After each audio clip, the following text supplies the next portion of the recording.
In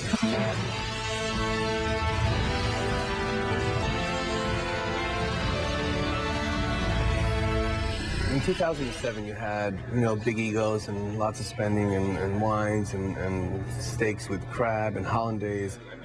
Dennis Tercinovic has been the owner of Delmonico's restaurant just a few blocks from the New York Stock Exchange for 15 years.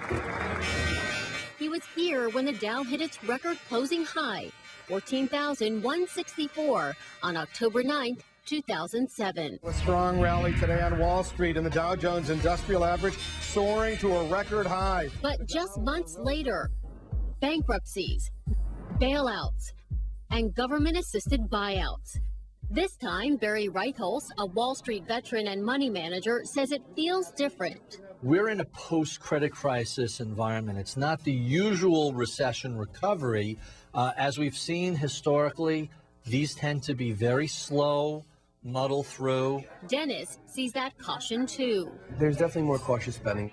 People watching their dollar, they went through a hard time, and I think this hard time really got to them. So they're putting some money in the bank, I assume, or they just don't want to have as much fun as they did. Despite the caution, we're still in a bull market, but the average bull market lasts more than 3.5 years, and we're past that. So the question is, does it have room to run?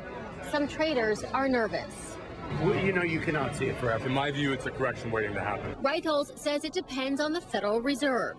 Policymakers have been pumping billions into the economy, keeping interest rates near zero, a policy they'll continue until the unemployment rate shows more meaningful declines. As long as the Fed is accommodative and profits are reasonably good, there's no reason not to think that we can average historic returns this coming year. As for Dennis, he's hoping the bulls keep running.